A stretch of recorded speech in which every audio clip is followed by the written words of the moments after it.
Good afternoon, everyone, and welcome to our 2024 Halftime Market Insights webinar. Our goal today is consistent with past webinars, provide some insight into what happened during the first 6 months of the year, as well as provide some themes and risks to monitor during the second half of 2024. Now, before we get started, the usual housekeeping items. Questions will be addressed at the end. We have received some ahead of time, but please do feel free to submit anything that's on your mind using either the Q&A feature, or you can email questions to research5@marquetteassociates.com. We will do our best to cover any questions that come in before the end of our hour with you this afternoon. This webinar, like previous webinars, will be recorded and uploaded to our YouTube channel.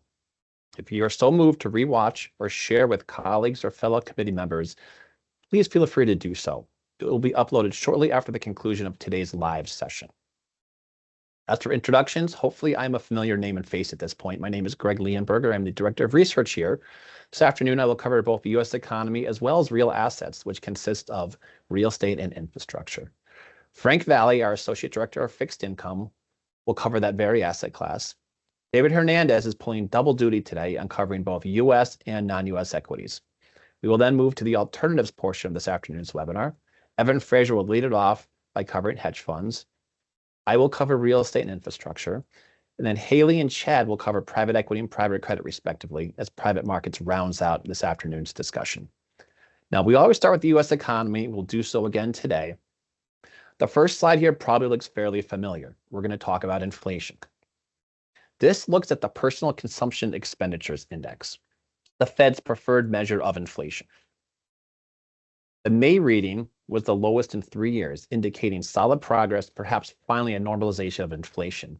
And on top of that, the CPI report, which came out a few weeks ago, the June CPI report, came in at 3.1%, below expectations and the lowest since June of 2021, driven primarily by lower housing costs and lower gasoline prices. The more recent update of the PCE will be released this Friday on July 26th.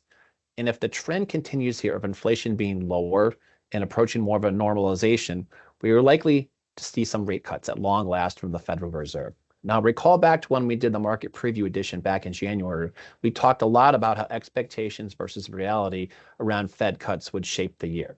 We went into the year thinking that the Fed may cut as many as 4 times over the course of 2024, yet here we are halfway through the year and no cuts have taken place.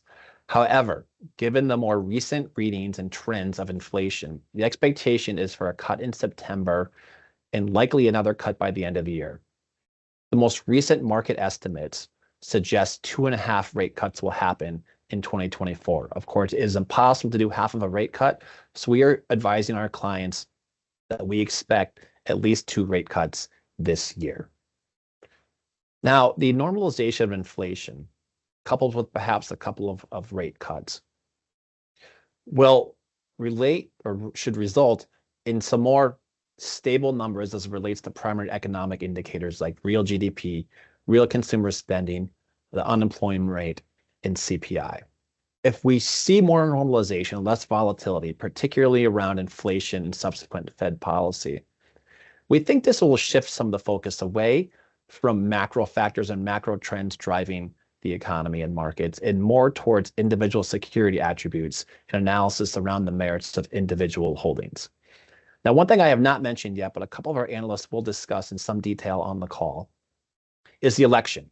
Clearly, the last week and a half have been unprecedented as we look back at past presidential elections, with an attempted assassination of former President Trump and then Joe Biden dropping out of the race on Sunday. Certainly, there's a lot more to come, and if anything else, elections present volatility to the markets because there are more unknowns about who the ultimate president will be and what policies will look like.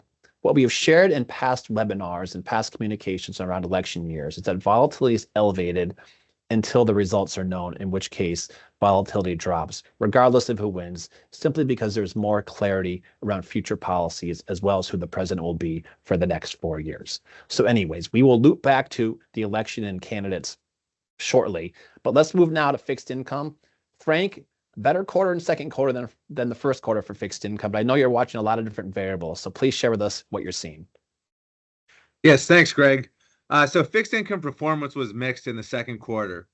The Bloomberg Ag was flat-ish on the quarter, being up about 10 basis points. The credit sectors exhibited better returns where they exhibited positive total returns.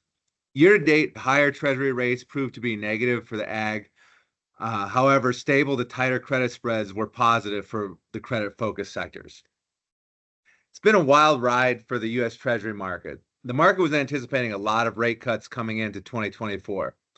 That optimism faded and rates moved higher for about the first quarter of the year. The Treasury index was down over 3%. However, data started coming in softer, economic data that is, and the rates started moving lower. Year to date, the index almost is back to even. Speaking of interest rates, the Treasury curve remains inverted. So the Treasury curve first went inverted in 2022. That is now currently the longest Treasury inversion in U.S. history. However, those days may be coming to an end as rate cut projections are starting to get priced back into the market. So coming into the year, as mentioned earlier, we had about 6 interest rate cuts on the table. That faded through the first quarter down to about 1 cut. It did then pick up here in the second quarter, and today, here in mid-July, sitting at about 2.5 cuts. So the front end of the curve seems to be coming down. There's also been some pressure on the back end of the curve. So the curve's been steepening, but it's not quite normal yet. So fixed income yields. So what do we think about fixed income yields? So fixed income yields remain attractive. Most sectors are trading above historical averages, and this is due to higher treasury rates. When we look at scenarios within fixed income, the outlook remains positive. Under most scenarios, you're going to see a positive total return. So the ag has about a 5% starting yield, and if nothing happens in terms of rates or spreads, that'll be close to what the return you should expect over the next 12 months. However, if you do see rates start falling pretty significantly, you could see high single or low double-digit returns. Alternatively, the higher starting yields does provide some ability to absorb a spread widening event should you see the economy turn around and those really tight credit spreads start to widen. As mentioned, the credit spreads are very tight currently. Most spread sectors are average at best. However, high yield is one that's trading well inside historical averages. So the historical average is about 492 basis points. Today, we're sitting at 311 basis points. Within the below IG space, loans do have some additional spread relative to high yield. So there is still relative value looking at looking at loans relative to high yield in the below investment grade space. The default outlook is positive. Fundamentals within credit remain strong. Default expectations have ticked up a little bit, but that was coming off a very low base. Long term, they're still around historical averages. To wrap things up, where do we see opportunities and risks within fixed income? The biggest opportunity is bonds are back. I feel like I've said that for the last few quarters, but higher starting yields should give good returns, good total returns for fixed income over the coming quarters and years. Investment grade credit is in a good spot. There's strong fundamentals, and they give the ability to pick up additional yield via the credit spread. And finally, leveraged loans. Leveraged loans do still have some spread relative to high yield. What are the risks? The first risk is going to be that the Fed doesn't cut as quickly or as deeply as the market predicts. If we don't see that 2.5 cuts come this year, it's going to be negative for fixed income markets. The second is going to be an economic downturn. Most spread sectors are trading very tight today. If we do see an economic downturn, if the economy does go into recession, spread should widen pretty significantly, and that'll be bad for the spread sectors. And finally, just the amount of wild cards that there are in the market. I don't know if these are exactly risks, but they're things that could have a negative impact on the fixed income market. There's the U.S. presidential election later this year, as well as 2 continuing wars that could throw any plans into a tailspin. Thanks, Frank. And again, anyone who's been listening to these with any type of regularity is familiar with the message, and really is unchanged that the yield for bonds is attractive across all sectors, but the valuation component of credit and below investment credit is pretty tight. That represents low expected risk in the markets, but it also presents an opportunity for losses if you saw some type of credit event or stress event happen in the market. So it's important for investors to be aware of how that could play out. And then last, certainly not least, and we talked about this a lot over the course of this year on previous webinars, is its expectations game. Expectations versus reality in terms of the Fed cuts, right? Both timing and magnitude wise. And as the year plays out here, if cuts if the Fed does not cut at all, that will certainly be a headwind, not only for fixed income, but for all asset classes, because the expectation at this point, as we mentioned, is at least 2 cuts before the end of the year. So that's fixed income. Let's move over to equities now. And David Hernandez is covering both U.S. equities and non-U.S. equities. So David, we'll let you kick it off with the U.S. first. Well, the second quarter produced mixed results for domestic equities, but 2 key trends have persisted, and they've persisted for quite some time now. The first is large cap stocks outperform small cap stocks. The second is growth outperform value. Now, I'm going to talk more about these 2 trends in the next section, and we'll look to see whether these trends have been present in non-U.S. equity markets as well. Now, with growth's outperformance, it probably comes as no surprise to see information technology and communication services are by far the best performing sectors this year, up 28.2% and 26.7% respectively. The next closest sector is energy, which has generated a 10.9% return, and that's less than half that of information technology. These sector returns point to a narrow market breadth of performance. In the second quarter, the Magnificent Seven drove over 100% of the S&P 500 return, while non-Mag 7 stocks lost 70 basis points. Now, there's a heavy concentration of information technology in the group of 7, led by Microsoft and the AI darling NVIDIA. The outperformance of the Mag 7, the outperformance of growth over value, the outperformance of large over small, these are all interconnected and have pushed concentration levels higher in domestic indices. Despite the recent reconstitution, the top 10 holdings in the S&P 500 account for 35.8%. This is the highest level we've seen in over 30 years. Now, for listeners that would like to take a deeper dive on index concentration and what it might mean for active managers, my colleague Catherine Hillier just released a newsletter last week on that topic. So you can go to marquetteassociates.com and download the newsletter. It's 5 pages. There's 6 charts in it. All of the charts, they're not in this deck, so it's fresh new stuff. Very interesting. I encourage you to go and read it. So back to the narrow market breadth performance topic.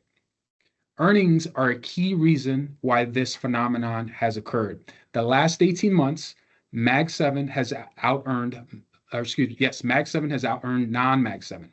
And in the first quarter, that group of stocks generated a 50% earnings growth rate, while the remainder of the S&P 500 saw a decline year over year. Now, if we look forward, earnings expectations suggest a slowdown from the Mag 7. It'll still be high, but a slowdown and improvements for ex-Mag 7. And if we see this earnings gap between these 2 groups start to narrow, that's going to be supportive for broader market breadth at the end of 2024 and or perhaps the start of 2025. Now, given the strong performance run from NVIDIA and company, it's fair to ask the question, are the Magnificent Seven overvalued? There's varying opinions from market participants on this question. If we look at traditional valuation metrics like the trailing price to earnings ratio, NVIDIA looks expensive. Its PE ratio is 72.3 compared to 25.8 for the S&P 500 ex NVIDIA. However, NVIDIA is a growth company, and trailing price to earnings do not account for future growth or future growth expectations. So one way analysts value future growth, one way they can, is through a metric called the PEG ratio, or price to earnings growth ratio. Takes the price to earnings ratio and divides it by the expected future growth. And when using this metric, NVIDIA actually looks attractively valued compared to the rest of the S&P 500. Now, it's important to note that this metric is heavily reliant on those growth expectations coming to fruition. So looking forward, the earnings will determine whether or not NVIDIA was attractively valued today or not. So to answer the question, are the Magnificent Seven overvalued? I'll give Greg's favorite consultant response. It depends, but it depends on earnings. We've already mentioned the U.S. presidential election. It's already been a wild affair. Again, we had the assassination attempt on former President Trump. We had President Biden withdrawing from the race. Now, historically, in the U.S., the elections, the second half of election years has gone well for equity investors. We've seen positive returns, particularly when the first half of the year has been positive.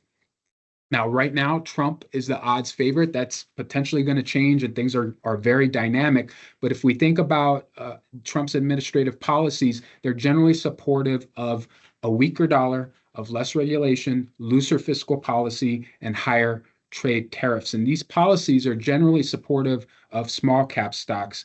And we've already seen small caps rally significantly this month. Month to date through July 22nd, they're up 6.7% versus 80 basis points for the S&P 500. There's still a lot to unfold here, still a lot of uncertainty, but we will monitor this over the coming months. So let's wrap up the U.S. equity section with a discussion on risk and opportunities from a risk perspective. We talked about concentration in domestic equity indices. Any pullback on future earnings for the Mag 7 would be a headwind for broader market capitalization indices. Valuations on a trailing basis are expensive there. On the flip side, small cap stocks appear less expensive and so could be supported by looser monetary policy. Frank mentioned the Fed, the market's pricing in 2.5 Fed rate cuts. If those happen, that can be supportive for small cap stocks. If they don't, that could be a challenge there. And then obviously the presidential election will produce a lot of volatility here until the outcome. And market participants will be looking to position their portfolio in alignment with the policies of the next president. All right, David, I'll let you catch your breath and sum up U.S. equities. And something that's addressed in depth in the paper that Catherine put out last week, and you touched upon a while, is this idea of index concentration and index performance being overly reliant on such a small number of companies. If those companies disappoint, they're going to drag the whole index down. So what a more healthy dynamic would be broader breadth across the different indices. And according to earnings projections, there's a chance that will happen. And we think that would really be a healthy support mechanism for broader U.S. equity markets. And then just to touch upon the presidential election, I think it's important for investors to have their expectations in the right spot. And certainly the trend has been over time for the second half of the year to be stronger than the first half of the year. But given that the first half of the year delivered 15% for the S&P 500, that may not happen the second half of the year. That would mean an over 30% return for the U.S. stock market this year. And again, just so investors have their expectations in the right spot, we do think it'll likely be positive, but not sure if it'll hit 15% for the second half of the year. So anyways, that's the U.S. equity snapshot. Let's move now to non-U.S. equities, and I'll hand it back to you, David. Yeah, so all non-U.S. equity benchmarks generated a positive return year to date through June, with developed small cap stocks holding on tightly to its positive 50 basis points number, still positive just over zero. Emerging markets, they outperformed developed markets in the second quarter as AI momentum impacted select EM countries. I'll talk about that in a couple of slides. Now, in the U.S. section, I referenced two persistent investment themes that we've seen over the last several quarters: large outperforming small, and growth outperforming value. I'll talk about the latter in some later slides. For the former, if we looked at developed small cap stocks and developed large cap stocks, large caps have outperformed small caps over the trailing 3-year period by 6.3%. In emerging markets, though, that has not been the case. And much of that has to do with China. China's been a country that has had tough performance over the last 3 years. And the MSCI EM Large Cap Mid Cap Index has more exposure to China compared to the MSCI EM Small Cap Index. And so that has been one of the reasons why EM Small Caps have done relatively well compared to EM Large Caps. So the investment trend of large over small has been consistent in developed markets, but not in emerging markets. Now, what has been consistent for both DM and EM is currency losses. After a negative end to 2023, the US dollar has rallied to start 2024. This was really the product of a significant shift in US interest rate expectations, with the higher for longer interest rate environment lasting longer than really anyone would have anticipated. And as a result, for US investors, currencies detracted 5.8% for developed equities and 3.5% for emerging markets in the first half of the year. Now, despite these currency losses, non-US equities have generated positive returns, as I mentioned previously. In particular, if we look at Japan, the yen has been one of the weakest currencies relative to the US dollar this year. It's depreciated by 12.3%. This weak currency has not cooled the Japanese equity market. If you look at the TOPIX, which is the local exchange based in Tokyo, that exchange has set new all-time highs earlier this month. The previous high was recorded when I was a 9-year-old whippersnapper playing Super Mario Brothers on my Super Nintendo, which is from Japan, and that was back in December 1989. So in our 2024 outlook, we highlighted Japan as being a market of interest, and that so far has played out in the first half of this year. Now, keeping with the theme of country performance, we see that China has managed a positive return year to date.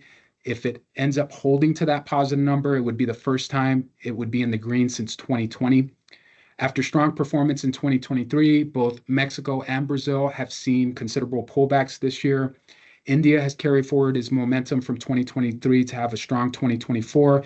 And the best performing country is Taiwan. Year to date, the MSCI Taiwan Index is up 29.4% through June.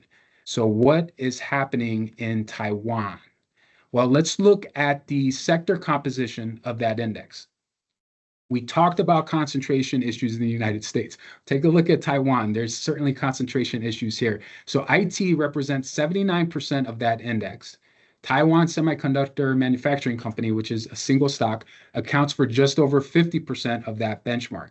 That single stock has also returned 55.4% year to date. So the AI momentum is not just being felt here in the United States, but there are other markets and other stocks outside the US that are having an outsized positive impact, most especially the tech hub that is Taiwan. Now, similar to the US, the AI themes are also having an impact on market breadth of performance in emerging markets. TSMC is a key component of that. It's a top 5 holding within the EM index. Over the trailing 12 months, the MSCI EM market cap weighted index is outperforming the equal weighted index by 13%. And that's roughly the same amount that the S&P 500 is outperforming its equal weighted version. That same level of concentrated performance, though, is not happening in developed markets outside the United States, and that's represented here by the blue line.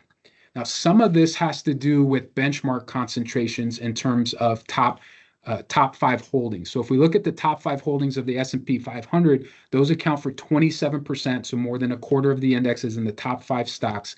In emerging markets, the top 5 account for 21%, close to the S&P 500. The MSCI EFI, the top 5 account for 10%, so it's less concentrated at the top. Now, given this market breadth dynamic and the AI momentum themes, one might expect style performance to be similar between the US and emerging markets. In the US large cap space, growth is dominated. However, we have seen that same story outside of the United States. Between 2019 and 2020, we did see some very similar growth dynamics, style dynamics across the global equity space. You look at 2019 and 2020, growth had very strong years. You look at 2022, value had a strong rebound across the equity space. If you look at the last 18 months in the US, large cap growth is beating large cap value by 45% on an absolute basis. Outside the United States, the difference has been flat to slightly positive for value. Now, there are several reasons for this phenomenon, and one of them relates to valuations. So US large cap stocks have been on a historical run, and their valuations have been stretched. They've been very strong performers. If you look at the Russell 1000 Growth Index as an example, information technology makes up 51% of that index. The Russell 1000 Value Index only has 8% in information technology. There's less inexpensive stocks within that value space within the United States. If we look at emerging markets, EM growth has 31% in information technology, and EM value has 18% in information technology. So there's less valuation issues within emerging markets. And part of that is because emerging markets just haven't performed nearly as well as US large cap stocks. Now, a second reason for this style dynamic is China. As I talked about, China's been a tough performer over the last 3 years. Historically, a lot of EM growth stocks are connected with China. So the China underperformance has led to headwinds for the broader growth category within emerging markets. Now, China continues to face headwinds on the geopolitical front, and that country is facing increased trade pressure. And it's not just happening from the United States. The European Union has placed additional tariffs on electric vehicles. This is an industry that China has targeted to become a world leader in and is very heavily connected on their future economic growth prospects. You also look at Canada. Canada is discussing increasing tariffs within the electric vehicle space as well. And then within the United States, the Biden administration has been challenging of the chip industry and their trade relationships with China. You think about the GOP VP candidate, J.D. Vance. He recently named China as the biggest threat to the United States. Earlier this year, Trump said that they may increase tariffs on China by more than 60%. So there's going to be geopolitical headwinds that are going to be tied to the presidential election with China over the next 6 to 12 months. And if we look at our risk and opportunities for non-U.S. equities, China and geopolitics are certainly a key risk there. We would note that if we look at emerging markets and kind of remove China from the equation, there's positives happening there. We talked about AI. We talked about Taiwan benefiting some of the momentum that's occurring in India. Japan has also been a strong performer. You look at some of their local stock exchange, and it continues to make new highs there.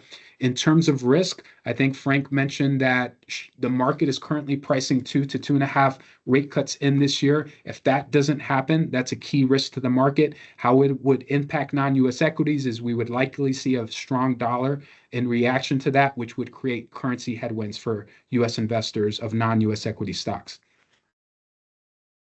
And David, one of the things that you mentioned a few slides ago, which I think bears repeating because it hasn't gotten as much attention as the U.S. equity indices, is the concentration risk, particularly in emerging markets. The AI story is good. It's helped drive markets higher and certainly benefited specific countries like Taiwan and South Korea. But investors should be aware of the concentration risk and how much of the index is dependent upon those top heavy names. And then looking at risks, again, this gets back to the idea of expectations versus reality, what the Fed actually does. A significant challenge for non-U.S. equities over the last few years has been the strong dollar. And if we see the dollar weaken a little bit, we think that's going to be accretive for non-U.S. equity returns. Now, this wraps up the traditional portion of this afternoon's webinar with fixed income, U.S. equities, and non-U.S. equities. And now we're going to flip to the alternatives portion of this webinar. We'll lead it off with hedge funds. And Evan, the show is yours. Thank you, Greg. We will start with performance as we always do. So here we can see the trailing performance for various hedge fund indices over various periods of time.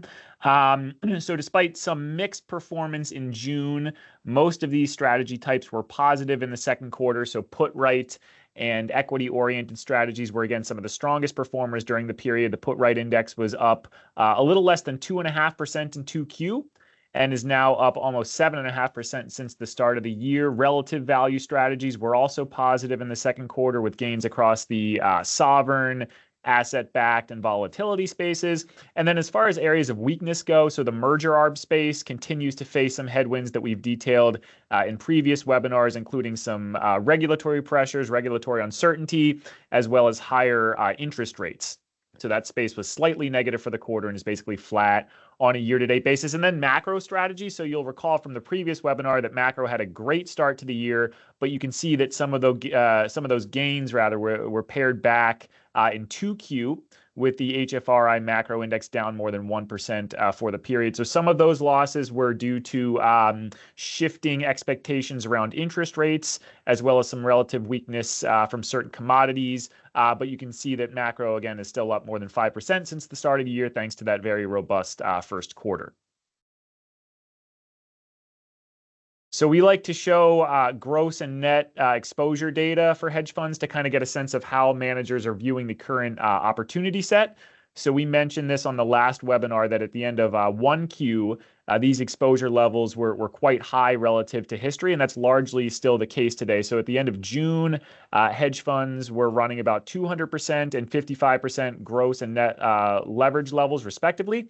So the gross figure is actually in the 99th percentile of historical levels dating back to 2010, according to Morgan Stanley, while the net level is closer to the 60th percentile. So still a decent amount of directionality here, at least on a relative basis. I will say, though, the gross leverage figure, at least on a beta adjusted basis, did drop by about 7 to 8% in June, as we saw funds selling a lot of those higher vol, sort of momentum-oriented, higher beta names. Some of those names include beneficiaries of the AI trade that we've seen play out over the last several months that Dave detailed earlier, and we'll get into more on sort of factor and sector positioning in a slide or two.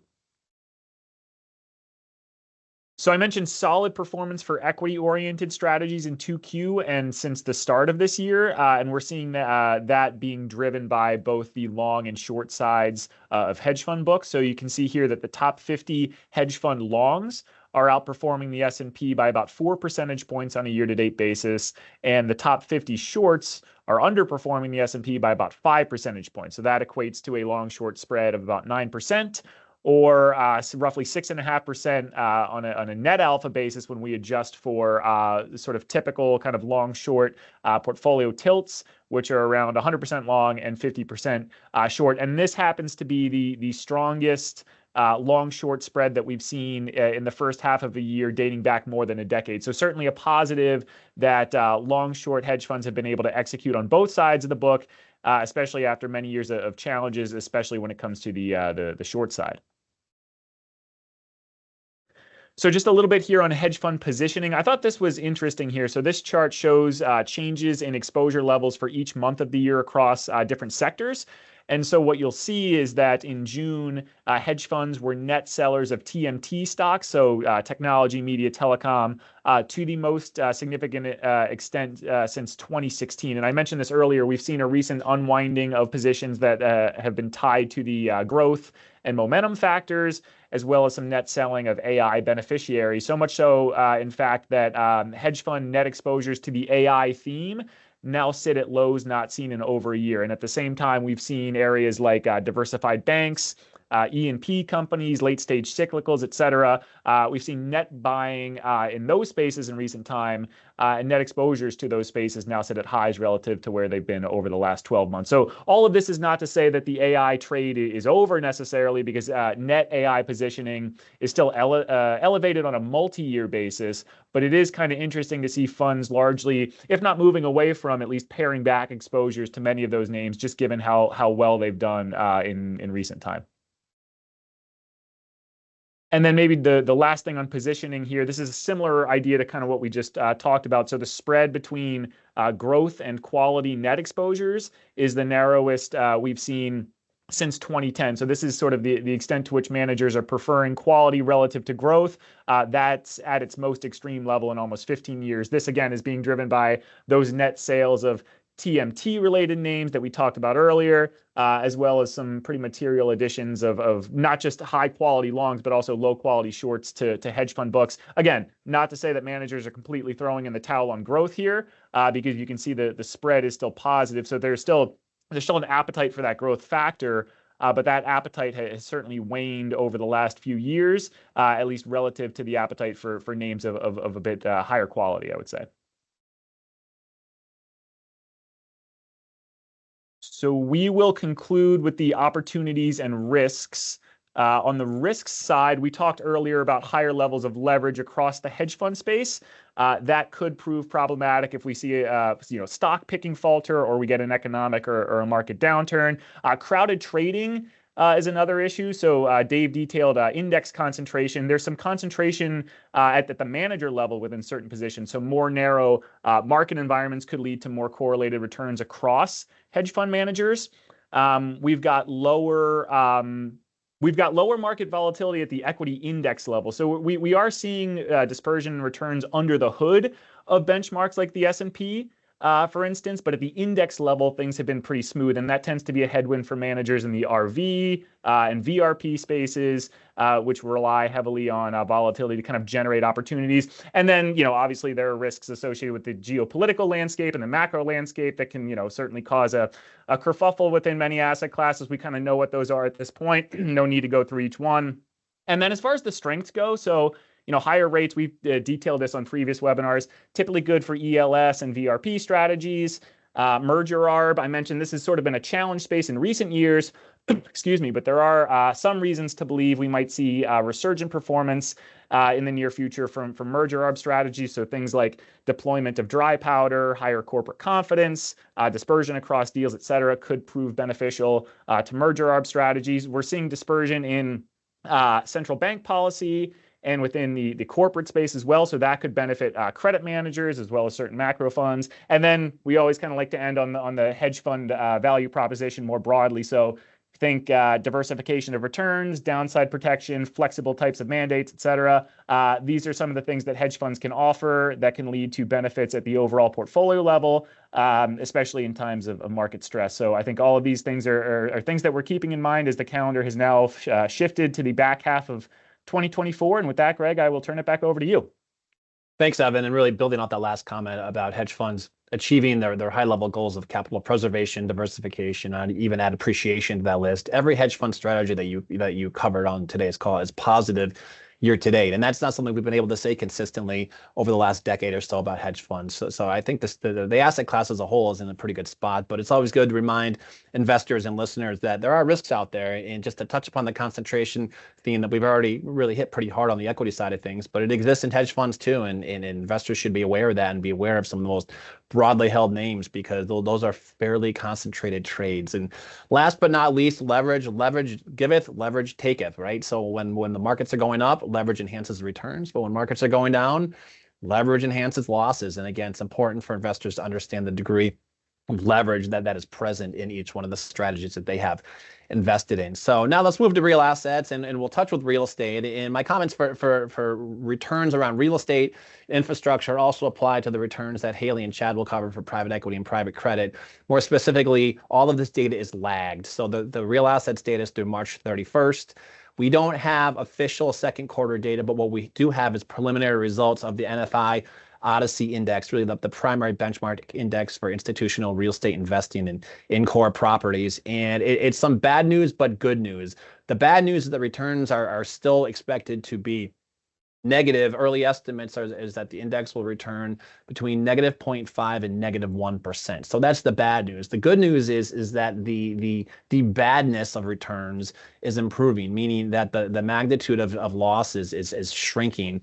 And really, the return, if that is the return that is officially posted, somewhere in the negative 0.5 to negative 1%, that will be the best return since the third quarter of 2022, which was the last time the index posted a positive return of 0.5%. And then to build upon that as well, of the 21 respondents whose data makes up the index, 6 of them expect to report positive gross performance. So again, we may not be at the very bottom, but based upon this pattern of returns, it looks like we sure are getting close to the bottom. Perhaps we will see a bounce back to positive territory either later in 2024, perhaps the first half of 2025.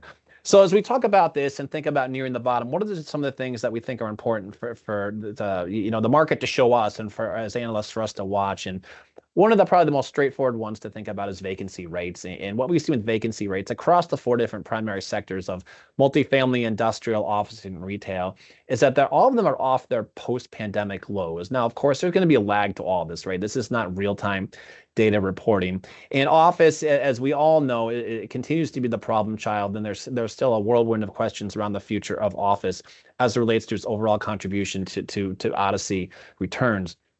But the other 3, industrial, office, and retail, have bounced a little bit, and partially that's a result of more supply coming online. And these were properties that were underwritten and committed to even before COVID. So it was kind of hard to put the toothpaste back in the tube after construction started. So you've seen supply increase, and that's contributed to the higher vacancy rates. But the better news is as we look at projection of net new supply beyond 2024, right? So 2025 and 2026. You'll see that the deliveries are expected to slow across all 4 sectors of core real estate. And this is important. This really becomes an exercise in economics 101, right? So supply is not growing as quickly and demand holds steady, or perhaps even as more and more companies are coming back to the office, demand should increase. And that's really just for the office space. But if you see demand across multifamily and industrial and retail continue to grow, that's going to support prices. And then as we think about the constituents of real estate returns, it's income plus price appreciation, right? So income should hold steady, if not grow a little bit. And as more demand takes place for these different properties, perhaps prices will rise a bit and also contribute to a positive return in real estate. Now, if we step back and look a little bigger picture about opportunities and risks, we just talked about slowing deliveries, but I'll point everyone's attention to the last section here under opportunities of non-core opportunities in a stressed environment. Certainly, there's a lot of debt that needs to be refinanced across the real estate picture right now, different sectors and different property types. And some of these properties are available at a pretty good price. So real estate investors who can enter these distressed debt properties or secondary market opportunities, unlevered discounted entry points, could realize a healthy profit. Now, it's going to take patience. It's going to take discipline. This will not be a flip a property and realize the profit in 1 year. But there are opportunities out there who for investors who have the liquidity and patience to do that. In terms of risks, I think everyone is all too familiar with the office narrative. But the other two on here, defense preventing offense. There are managers out there who have higher debt costs, unfavorable debt structures on some of the properties they hold, or they're facing large redemption queues. Because of this limits their ability to have sufficient liquidity to invest in attractive opportunities. So it's important to understand what that looks like across the manager space, knowing that some managers do have more liquidity, can be a little bit more opportunistic, whereas others cannot. And then limited transactions. This is something which is not just impacting real estate, it's impacting other alternative asset classes as well. But there aren't a lot of transactions taking place because buyers and sellers just see the value of these properties at much different levels. Because of that, with limited transaction, there's less liquidity in the market. And with less transactions, there's less transparency about the true value of buildings, because one of the big valuation metrics when valuing a property is to look at previous comparisons of valuations and prices that were completed recently. So that's real estate. And then moving on to infrastructure, again, we have lagged data here. The first quarter was modestly positive in 2024. But what we've seen in the infrastructure world, what we've seen with our clients is a steady growing interest in infrastructure over the better part of the last 15 years. And our expectation is that time goes on, infrastructure is going to occupy more and more of institutional portfolios because of the yield, because of the diversification, because it's a hedge against inflation. But what are some of the more specific drivers of infrastructure? And one of them is growing power demand. So U.S. power demand has essentially been flat for the last 15 years. But if we look at projections, it's expected to expand by more than 70% by 2040. This is going to create the need for more investment. You need to invest more to build more. Because of that, we think infrastructure will become even more popular. And then also deglobalization, right? So coming out of COVID, one of the big narratives and one of the big holdups in economic growth was supply chain bottlenecks. And a lot of companies chose to combat that on a longer term basis by nearshoring or onshoring their production as opposed to shipping it halfway across the world. So what you've seen is construction spending on manufacturing and the percentage of total non-residential construction have risen significantly. And this really supports infrastructure investments across all sectors. So we think that growing demand for power, as well as the deglobalization, are tailwinds for infrastructure on a long-term basis. In terms of other opportunities, these emergence of new sectors and energy transition, and then supportive legislation, right? The Inflation Reduction Act and the Infrastructure Investment and Jobs Act create significant upside potential for the asset class. And in terms of risks, higher rates now, of course, we've talked a little bit about how rates are probably going to drop a little bit, but higher rates have been a bit of a headwind, particularly when it comes to financing some of these infrastructure projects. And then delayed transmission to net zero emissions. This is an ambitious goal, and there's a lot of resources being thrown at this, but if this is delayed, it could be a bit of a headwind for infrastructure. So all in all, we think there was a lot of momentum behind infrastructure, and we'll continue to see greater allocations on behalf of some of our clients and first-time allocations for others within the infrastructure asset class. Now, having finished real assets, we'll move on to private markets now. We have both private equity and private credit to cover. Haley, you can lead us off with private equity. Like Greg said, private equity performance is lagged. And as of the first quarter of this year, private equity performance was positive across the board, but lagging public markets. On the far right, over 10 years, U.S. private equity and global private equity are outperforming public market indices. Long-term U.S. private equity performance continues to be strong. The median industry return for private equity is exceeding the public market equivalent. Even though short-term private equity performance lagged public markets, it's a long-term asset class, and these returns are still attractive over a long-term horizon. The data on this slide is as of June 30th, but there is a slight delay in reporting deals that might have closed at the end of the quarter. According to PitchBook, and with accounting for those lag deals, the first half of the year deployment is going to be up about 12%, and it's the best 6-month stretch since 2022. Now, this is a positive development for the asset class, and we're predicting this to hold true the second half of the year. Though it's a positive overall that deal activity has picked up, leverage buyouts remained constant, and we're not seeing a significant pickup in that area of deal activity yet. Similar to deal activity, U.S. private equity exit activity increased by approximately 15% year over year for the first half of 2024. This is also factoring in some of the lagged reporting. We're still seeing a majority of exits are private equity funds' highest quality companies going for sale, and there's still a mismatch in buyer and seller expectations. That gap is going away with both buyers and sellers accepting the current market. We predicted that exits through continuation funds were going to increase this year, and that is proving to be true. This year is tracking ahead compared to the same time last year, and we're going to continue to monitor this trend in the market. The continued lack of exits and distributions in venture capital has resulted in a challenging fundraising environment for venture capital managers. Fundraising has dropped to the lowest value since 2015. And in order for this to change, we're going to need to see a pickup in activity on the exit side for investors to want to continue to allocate. Investors are focused on venture funds who have invested through multiple market cycles and have generated DPI. DPI has always been an important metric, but it's even more so important now when evaluating managers. So as I noted in the beginning, performance in the performance section, our views on private equity remain optimistic. It provides long-term potential return enhancement. And within private equity, we believe that there's a strong opportunity set in small buyout. Small buyout is benefiting from the large elevated levels of dry powder at the upper end of the market, and some of the inefficiencies can lead to potential high returning opportunities. And now the risks. Within venture capital, there is a pressure for the late stage companies to live up to their high 2021 valuations. We've seen an increase in down rounds as a result of this, and we continue to monitor performance. Distributions are still lagging market highs, and liquidity pressures are affecting GPs. GPs are using new solutions like continuation funds to generate liquidity, and another area where we are going to monitor closely.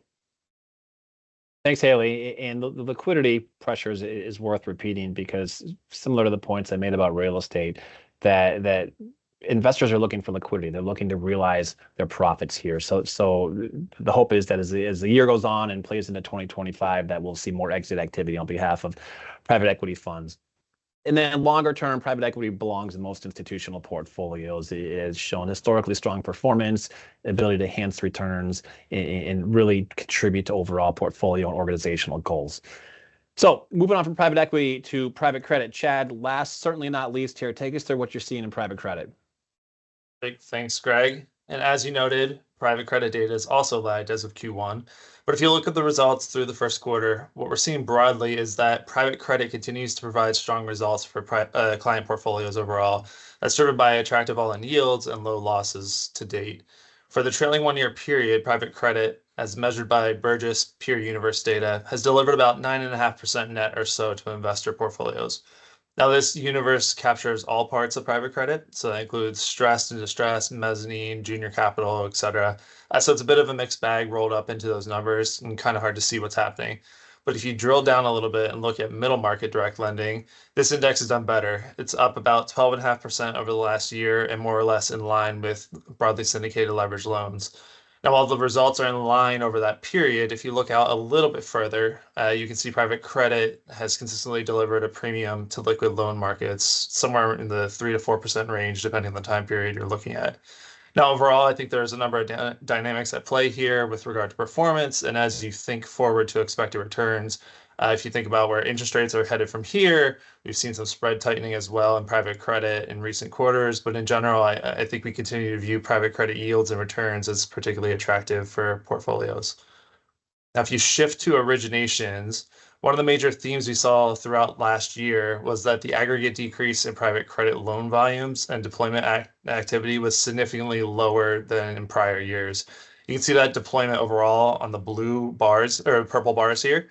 And then a significant reason for that is seen in orange. And this is private equity activity, specifically LBO financing, leveraged buyouts. These trends have shifted, though, in recent quarters, starting in the second half of last year and really throughout this year. What's notable is that although the purple bars have gone up significantly, we've only seen a modest uptick in LBO financing. In other words, financing supporting private equity activity. So if that's not driving loan volumes, what is? And I think to answer that, you can see it on the next slide here. This is refinancing activity or takeouts of existing loans between broadly syndicated loans and direct lending. And I think what this highlights here is that the competitive dynamic between private credit and leveraged loans. So I talked about this last quarter, but you can see that broadly syndicated loans came back online in a major way in Q1. You can see that with the really tall light blue line on or bar on this chart. But what we saw in the second quarter is a shift and a resurgence of private credit loans taking out existing loans in the broadly syndicated markets. Generally, I think it's important that we have both these markets functioning at a healthy level. And there's reasons why corporate borrowers will pick one market versus the other. But I think there's another key takeaway here. And again, that's related to competition. And there's no shortage of that between lenders at this point. One of the byproducts of that is spread compression that we've seen. So this chart here shows by spread bucket over the last 2 6-month periods where loans have been done in new issue. You can see a clear shift here from the loans getting done last year, the second half of last year at SOFR plus 600 or greater. And the bulk of loans done this year have been in more the SOFR plus 500 to 600 range. That being said, however, I think the lower middle market's seeing quite a bit less compression. And so you can still see more deals getting done. And so for plus 600 or better. Overall, I would say these spreads are still pretty healthy for performing credit. And this also doesn't account for things like origination fees, other forms of yield enhancement. And so, while we've seen some of this spread tightening, I think all-in expected returns are still pretty attractive in private credit. Now, shifting gears a little bit here, there's been a number of media headlines in recent quarters pointing to potential stress and increase in defaults or expectations for increases in defaults in private credit. While it's true that with higher interest rates, there's been pressure on some companies, namely those done at peak valuations in the 2021 timeframe. But however, if you look at some of the data, we've not seen a major uptick in stress within direct lending to this point. There's a couple of indicators you can look at here that supports this notion, and we can use the BDC data as a proxy for direct lending. So first, this slide here talks to quarterly non-accrual rates in the BDCs. So these are loans that are not making their interest payments and maybe at a risk of loss for a number of reasons. And so while we haven't seen this move higher in recent quarters, this is still, again, well below longer term averages and well below peak stress levels seen during the COVID-19 pandemic. Now, there's another measure we can look at in a similar vein, and this is valuations for these loans in BDC portfolios. So there's a lot of variables at play here, including differences in valuation policy and classification criteria. But even if you keep all that in mind, we continue to see valuations at healthy levels in aggregate across direct lending. About 80% of loans or somewhere in that range are still marked around 97 cents on the dollar or better. And on the flip side, less than 4% of loans are priced below 80 cents on the dollar, which is a level that would show signs of distress or risk of loss. So overall, again, these levels are still well below pandemic levels and well below average levels we've seen in recent years. So, and there's always a few deals. I would just say there's always a few deals that are under some level of stress or working through some issues, but now you're again not seeing a lot of widespread distress in private credit overall. Now, just wrap everything up here. We'll talk about opportunities and risks. continue to see and view private credit as an attractive asset class overall. Yields are still near record levels, even with some spread tightening, and we haven't seen a pickup in losses materially, at least. I talked about deal activity largely driven by refinancing and dividend recaps so far this year, but all expectations point to M&A continuing to pick up in private credit for the second, or private equity in the second half of this year. And again, that's a tailwind for private credit as well. There's also risks, of course, to keep in mind. Losses have been low, but as interest rates remain elevated, we could see a pickup in stress and some higher defaults at some point in the coming quarters. And again, I touched on the competitive landscape. There's no shortage of competition out there, especially in the upper end of the market. So it's something we're watching closely to ensure we're not seeing a degradation in covenant protections or the strength of loan documents. Again, those are critical to protecting on the downside. So any deterioration there would be something that we would flag and be a little worried about. And again, we're not seeing that so far. So I think that wraps up my section, Greg. I will pass it back to you. Thanks. And just to build upon the competitive landscape comment, this is a relatively new asset class in the institutional world. We've seen a lot of new entrants into the market, and it's important for investors to work with managers who've been doing this for a while, who have experience through all types of different credit cycles and credit environments, and we encourage all investors to make sure that's part of their due diligence process as they evaluate different managers. And then bigger picture, stepping back, private credit is an accretive addition to most institutional portfolios, and certainly it goes hand in hand with a lot of private equity allocations as well. So again, we think this is a great spot to be for our clients. We have about, if I check my watch here, about 4 minutes left for Q&A. So we're going to go through the ones that were sent in advance. And Frank, I'm gonna throw it to you first because it's a pretty simple question. Is there value anywhere in fixed income? Yeah, thanks, Greg. Yeah, so there is value in fixed income today. There is some value in rates. So just holding treasuries, there is some value there. The other area which we haven't talked a whole lot about is structured products. So whereas investment grade credit is trading one standard deviation tight to historical averages, agency mortgages are actually trading one standard deviation wide. So there's good opportunities in agency mortgages, other structured products as well. You can look at areas like non-agency as well as some ABS products.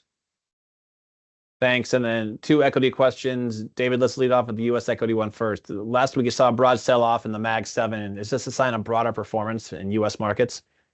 I think it can be an indication. I think we point more to the earnings growth outlook, the gap narrowing between Mag 7 and non-Mag 7 as being a stronger signal there. I think that Mag 7 sell-off, there were some things around the tech relationship with China and trade and some of the comments that the Biden administration had. It might be a good indication about some of the potential headwinds should geopolitics take the stage with China and how their relation is there. But I think we would say that there is a likelihood for a broader market breadth in the U.S. markets, with small caps potentially being able to rally should we see interest rate cuts.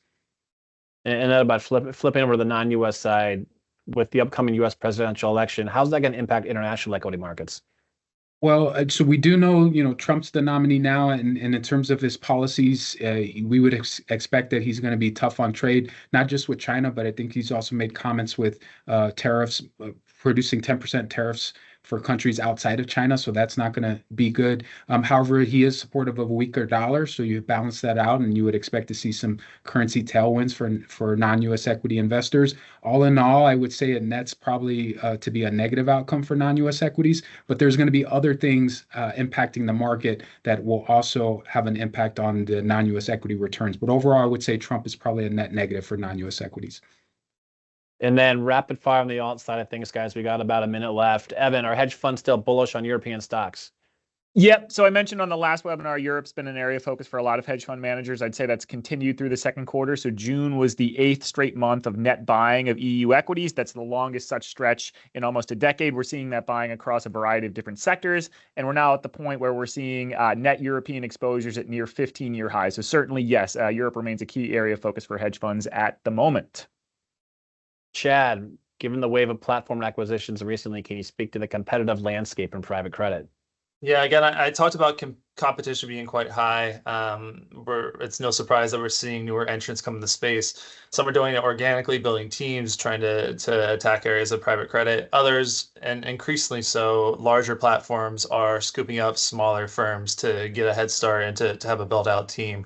I think the most important thing we're watching, though, is to see if there's degradation in things like leverage, covenants, loan docs, things like that. We want to really make sure that that's not being sacrificed to compete in an increasingly competitive market. Haley, take us home. Are the conditions in the secondary market still appealing to investors? Short answer is yes, discounts are still attractive and there's a growing opportunity set with the introduction of GP-led transactions.